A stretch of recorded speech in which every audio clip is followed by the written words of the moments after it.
তোর এত বড় সাহস! তুই আমার বাপরে এমনি মারছিস? ঘরের বাচ্চা ওগো, আমি জুতা পিটা করব। রিপন তো আসছে, কাছাকাছি চলে এসছে। ওর যা যা খাবার পছন্দ সব করছো তুমি। কি বললা তুমি? রিপন আসতেছে? হ্যাঁ। ওরে বাবা, শোনো, এই নিয়ে তোমাকে ভাবতে হবে না। ওর যার যা পছন্দ আমি সব করে রাখবো।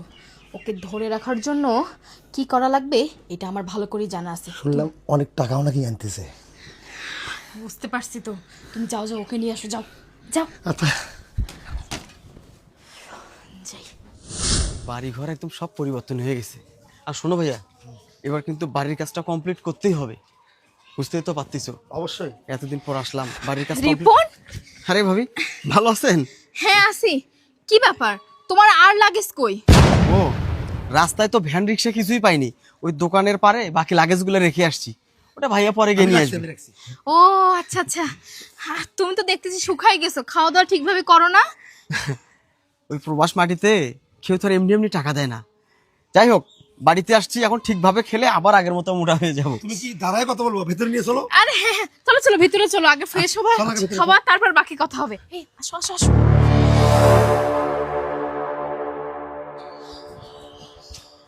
কি ব্যাপার, তুমি কোথায় যাচ্ছ? ও ভাবি, ওই এতদিন পর দেশে আসলাম, ফ্রেন্ডরা সব ওয়েট করতেছে, ওদের সঙ্গে একটু দেখা করবো। আরে পাগল নাকি তুমি? মাত্র আসলে তুমি বাসায়, এখনো খাওয়া দাওয়া করোনি, ঠিকভাবে রেস্ট নাওনি, আর তুমি এখনই বেরিয়ে যাচ্ছ? শোনো, এখন কারোর সাথে তোমার মেশা লাগবে না, তুমি গিয়ে রেস্ট করো। আমি তোমাকে ফ্যান লাগিয়ে দিচ্ছি, মশারি টাঙিয়ে দিচ্ছি, তুমি ঘুমাতো। চলো চলো। আরে এতদিন পর আসলাম, বন্ধু বান্ধবের সঙ্গে দেখা না করলে খারাপ দেখায় না? আর গ্রামটাও তো অনেকদিন দেখি না, গ্রামটা একটু ঘুরে দেখি। আহা, এত কথা বলো কেন? আমি তোমাকে বললাম না এখন তোমার কারোর সাথে মিশতে হবে না, তুমি এখন ভিতরে চলো। আরে না, আমি ঘুরে আসতেছি, এসে তারপর খাবো। আরে শোনো আমার কথা। রিপন, কেমনটা লাগে? কই গেল? বন্ধু বান্ধবের সাথে দেখা করতে গেল। আরে আটকাতে পারলে না? আমার কথা তো শুনলোই না, আটকাইছি না আমি। উফ, শোনো না, আমার তো ভয় লাগছে, যদি কোনো কিছু শুনে আসে তখন তো আমাদের বিপদ হবে। আরে না না, ওটা টেনশন করিও না, ওটা তো আমার ভাই, আমি চিনি। আমি যা অর্ডার করবো তাই শোনে। ও নিয়ে তুমি একটু চিন্তা করিও না তো। আসো। ঠিক আছে চলো। বন্ধু, আরে কেমন আছিস? আরে, তুই ভালো আছিস? আছি বন্ধু, অনেক ভালো আছি। এটা তুই কেমন কাজ করলি রে? শুনলাম যে তুই দেশে আসছিস, একটা ফোন নাই, কোনো যোগাযোগ নাই, এটা কোনো কথা? না রে, আমি সকাল থেকে তোদের সঙ্গে মিট করার জন্য ব্যস্ত হয়ে আছি। শোন, ওগুলো লেকচার মারিস না আমার সাথে। মানুষ যা বলে একদম ঠিকই বলে। আরে বিদেশ মানেই হচ্ছে বেইমান। যারা একবার প্লেনে উঠছে না, তাদের বেইমানি শুরু। তার প্রমাণটা তুই আবারও দিলি। সেই ছোটবেলা থেকে একই রকম থাকলি, বলতে ধরলে তুই থামিস না। সেটা না বন্ধু, অনেকদিন পর দেশে আসছি না, ভাইয়ার ভাবির সঙ্গে অনেকদিন পর দেখা।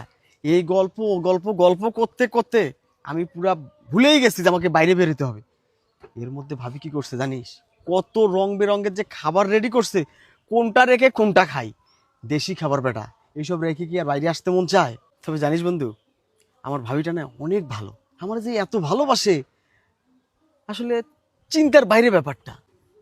ভাইয়ার বিয়েতে তো আমি ছিলাম না, আমি ভেবেছিলাম ভাইয়া কোথাকার কোন মেয়েকে বিয়ে করে নিয়ে আসছে, সে আমাকে কিভাবে নেবে, আমার সঙ্গে কি আচরণ করবে। কিন্তু বিশ্বাস কর বন্ধু, মানুষ এত ভালো হয়, আমি আমার ভাবিকে না দেখলে সেটা বিশ্বাসই করতে পারতাম না। এবারে থাম। তোর ভাবি, তোর ভাই যা করতেছে না, সব তোর টাকার জন্য। তবে খুব আফসোস হচ্ছে জানিস, আজকে যদি চাচা বেঁচে থাকতো, তোর এই সুখ দেখে অন্তত একটু হলেও নিজের আত্মতৃপ্তিটা বাড়তো। চাচা কত কষ্ট করছে রে তোকে দেশের বাইরে পাঠানোর জন্য। সবার দ্বারে দ্বারে ঘুরছে, কত মানুষের হাতে পায়ে ধরে তোর বিদেশ যাওয়ার টাকা জোগাড় করছে। কিন্তু ভাগ্যের কি নির্মম পরিহাস দেখ, আজকে তোর সুখের দিনে চাচা তোর পাশে নেই। আর তোর ভাবির কথা বলছিস, তোর ভাইয়ের কথা বলছিস, কি জানিস তুই? তুই দেশের বাইরে ছিলি প্রায় 7 বছর, তুই কিচ্ছু জানিস না। তোকে যেটা জানানো হয়েছে তুই শুধু সেটাই জানিস।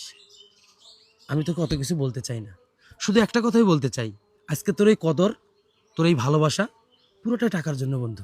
ধর বেটা, কি বলিস এসব? তুই তুই আমার ভালো বন্ধু ঠিক আছে, কিন্তু বন্ধু তুই আমার এত ক্লোজ বন্ধু হয়ে তুই ভাই ভাইয়ের দ্বন্দ্ব বাজাতে চাচ্ছিস, এটা কেন যেন আমার ভালো লাগতেছে না।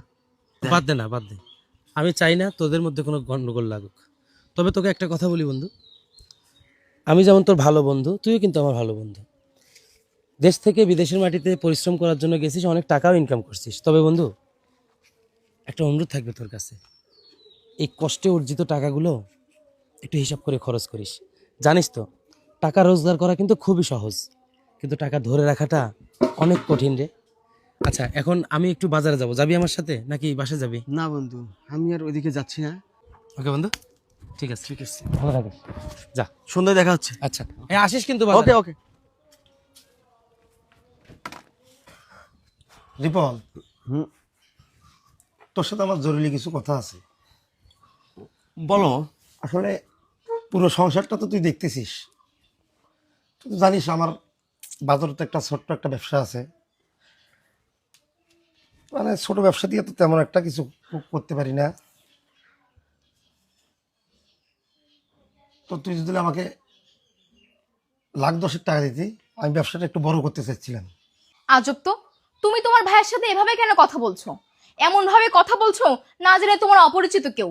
শোনো, তোমার যদি বলতে লজ্জা লাগে তাহলে আমাকে বলো, আমি বলছি। তুমি তো সোজাভাবে কোনো কিছু বলতে পারো না। শোনো রিপন, আমি তোমাকে সোজাসুজি বলছি, তোমার ভাই ব্যবসা করবে, তার জন্য 10 লক্ষ টাকা লাগবে। আর তোমার কাছে তো টাকা আছেই, তুমি বিদেশ থেকে আসছো অনেকদিন পর। এজন্য বলছি কি, তোমার ভাইকে তুমি 10 লক্ষ টাকা ব্যবস্থা করে দাও। এককালীন দেওয়া লাগবে না, পরে যখন ব্যবসা বাণিজ্য ভালো হবে, ইনকাম হবে, তখন তোমাকে শোধ দিয়ে দেবে। আসলে ভাবি, কথাটা আপনি যত সহজভাবে বললেন, বিষয়টা কি অত সহজ বলেন? একটা টাইম 10 লক্ষ টাকা, 1-2 টাকার ব্যাপার এটা। আর আমার কাছে যে কটা টাকা আছে এটা তো আমি আমার কাজের জন্য নিয়ে আসছি। এখন 10 লাখ যদি আপনাদেরকে দেই, আমি আমার কাজগুলো করব কিভাবে? তার মানে তোমার কাজ বলতে কি? তুমি যেভাবে কথা বলছো, এই সংসার কি শুধু আমার স্বামীর একার? তোমার না? আর আমার স্বামী রোজগার করে কি এই সংসারে দিবে না? শোনো রিপন, আমি তোমাকে সাফ সাফ বলে দিচ্ছি, তুমি যেভাবেই হোক আমার স্বামীকে 10 লক্ষ টাকার ব্যবস্থা করে দাও। এই আমি তোমাকে বলে দিলাম। ভাবি ভাবি, দেখ ভাই, মিশা মিশা সংসারে অশান্তি আনিস না। কি রে, বাসায় যাইতে না যাইতেই ফোন দিয়ে আবার আসতে বললি কেন? কোনো সমস্যা?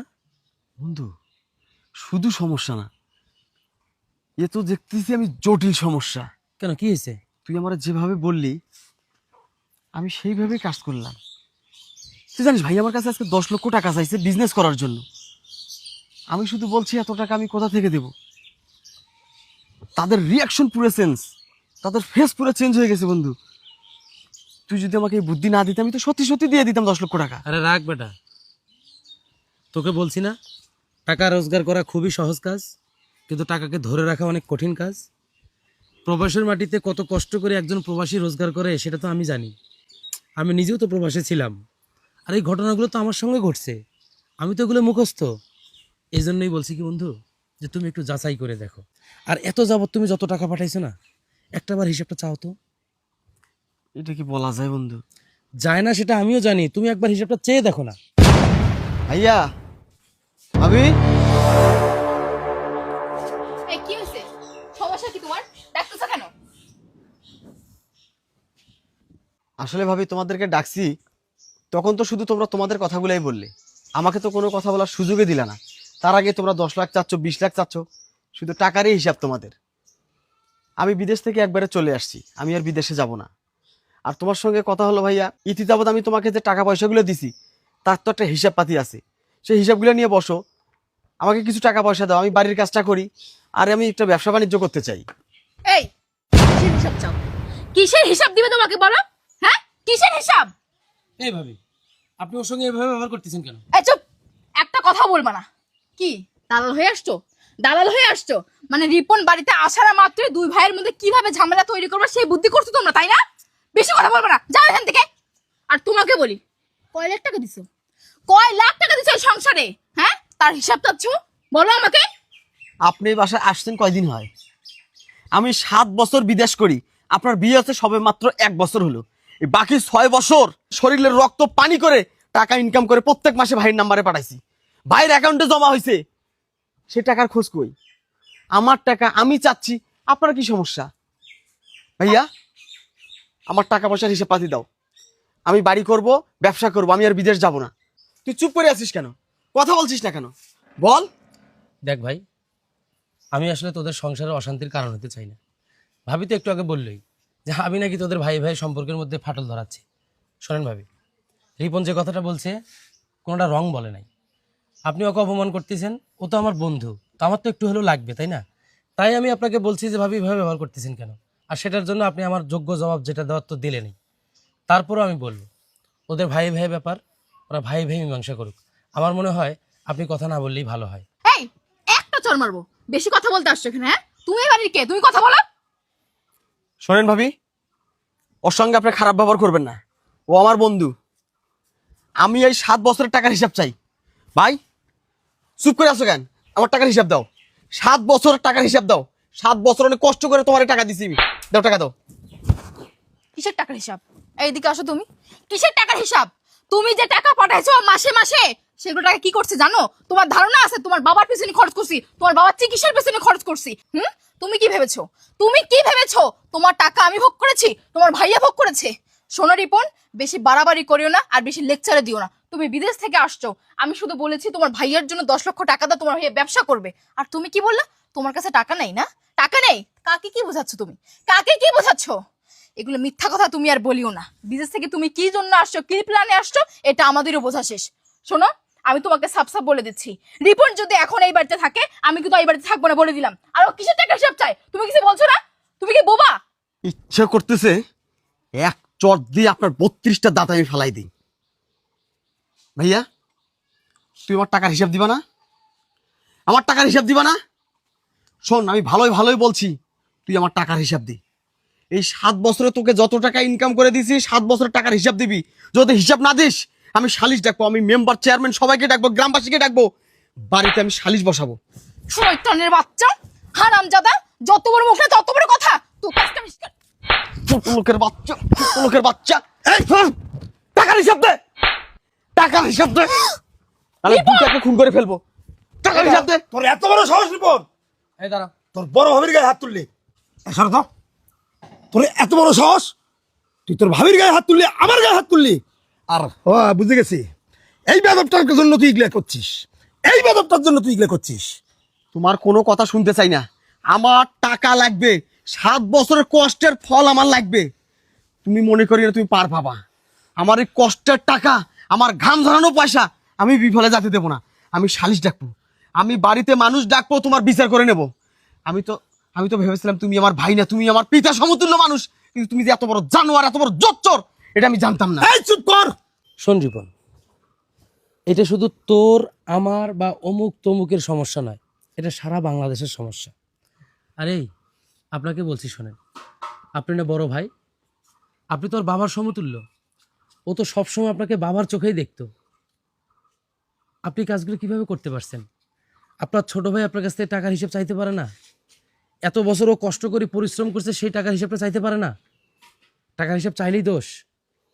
আপনাকে বলছি, আপনি তো আর বড় ভাবি, সম্পর্কে বড় ভাবি, বয়সের দিক দিয়ে হিসাব করলে কিন্তু রিপন আপনার থেকে 5 থেকে 6 বছরের বড় হবে। আপনি ওর গায়ে হাত তুললেন কেন? হাত তুললেন, এই সাহসটা আপনি কোথায় পাইলেন? আপনার স্বামীর জন্য? ঠিকই বলছেন, আপনারাই হচ্ছেন পৃথিবীর সর্বশ্রেষ্ঠ মানুষ, আর আমরা হচ্ছে পৃথিবীর একমাত্র নগণ্যতম মানুষ। কারণ আমাদের ভিতরে বিবেক বুদ্ধি আছে, আপনাদের ভিতরে বিবেক বুদ্ধি নাই। আর যারা পৃথিবীতে বিবেক বুদ্ধিবিহীন মানুষ, তারাই হচ্ছে পৃথিবীর সর্বশ্রেষ্ঠ মানুষ। রংবাজি করেন না। একজন প্রবাসীর টাকা মেরে দিয়ে, তার সাথে প্রতারণা করে, তার গায়ে হাত তুলে, তাকে অপমান করে নিজেকে খুব বীর বাহাদুর মনে করতেছেন? এটা মনে করবেন না।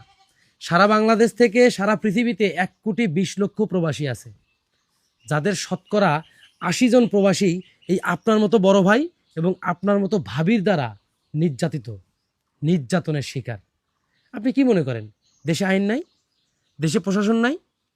শোন রিপন, আমি তো তোকে বলছিলাম যে তোর এই ভাই ভাবির যে কদর, এটা শুধুমাত্র তোর টাকার জন্যে। দেখ, আজকে তুই বলছিস টাকা দিবি না, আজকে তুই তাদের কাছ থেকে টাকার হিসাব চাইছিস, তাদের কাছে তুই এই জগতের সব থেকে খারাপ মানুষ হয়ে গেছিস। এখন তুই সিদ্ধান্ত নে, এই বাড়িতে থাকবি, ওদের সাথে থাকবি, নাকি তুই আলাদা থাকবি। আমি তোকে বলছি না যে তোর ভাইয়ের সঙ্গে তুই সম্পর্ক ছিন্ন কর, কিন্তু ভাই তো তাকেই বলা যায় যে বাবার ছায়া হিসেবে সামনে থাকে।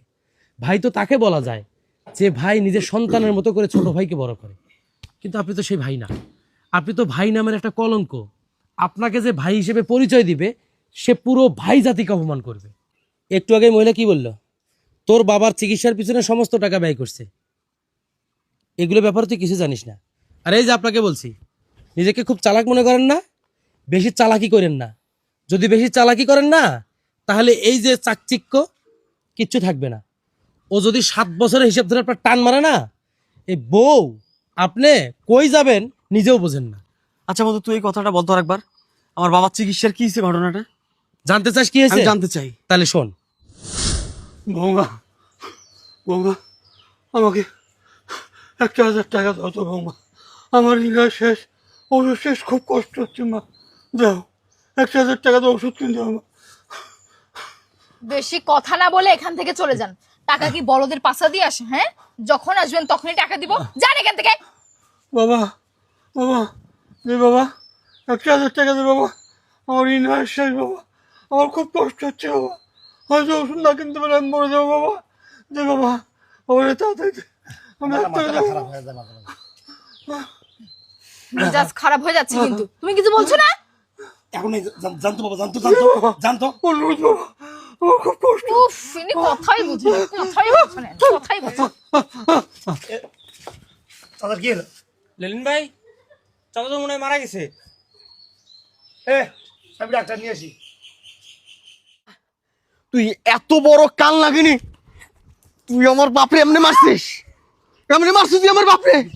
ঘরের বাচ্চা, তুই হলো বিশ্ব শয়তান। তুই থাকতে তোর বউ আমার বাপরে মারে, আমার বাপের চিকিৎসা হয় না। টাকা দিছি না তোরে আমি, যখন যেভাবে আমার কাছে টাকা চাইছিস আমি দিছি না। বাপের কথা কয়, কত টাকা নিছিস আমার কাছে তুই? হ্যাঁ, আমার বাপ আজকে অন্ধকার কবরে শুয়ে আছে, চিকিৎসার অভাবে আমার বাপ মরে গেছে। ওগো আমি জুতা পিঠা করুম। এই ঘরের বাচ্চা, তোরে আমি খবর দিব, এই থাক থাক থাক, তোরে আমি জিন্দা খবর দিব। শোন শোন শোন শোন শোন শোন শোন। আমার 7 বছরের টাকা নিয়ে দে তুই। দাঁড়া আমার টাকা চাই, দাঁড়া। টাকা দে। এই কথাগুলো তোর একার নয়, বাংলাদেশে হাজারো প্রবাসীর কষ্টের কথা এটা। আপনাদের মতো কিছু বড় ভাই দ্বারা তারা নিঃস্ব। একজন প্রবাসী প্রবাসের মাটিতে কত কষ্ট করে রোজগার করে এটা কেউ জানেন? কেউ বোঝার চেষ্টা করেন না। রাতকে দিন, দিনকে রাত একাকার করে একজন প্রবাসী নিজের দেশের জন্য, নিজের পরিবারের জন্য, বাবা মার জন্য, ভাই বোনের জন্য রোজগার করে। আর তাদের সেই টাকাগুলো নিয়ে আপনারা তালবাহানা করেন। এদিকে আসেন, আসেন এদিকে। আপনি কি মনে করছেন পার পেয়ে গেছেন? পাওয়ার কোনো অপশন নাই। আপনার অপকর্মের শাস্তি আপনি পাবেন, সেটা এখানেই হোক বা যেখানেই হোক। রিপন, তুই মাথা গরম করিস না। না মাথা গরম না, আমি বাড়ির তালা দিব। টাকা না দেওয়া পর্যন্ত দুটোকে আমি ঘরে ঢুকতে দিব না। আপনি যান, আপনি আপনার গোছ গাছ করেন, আমি ব্যাপারটা দেখতেছি, যান।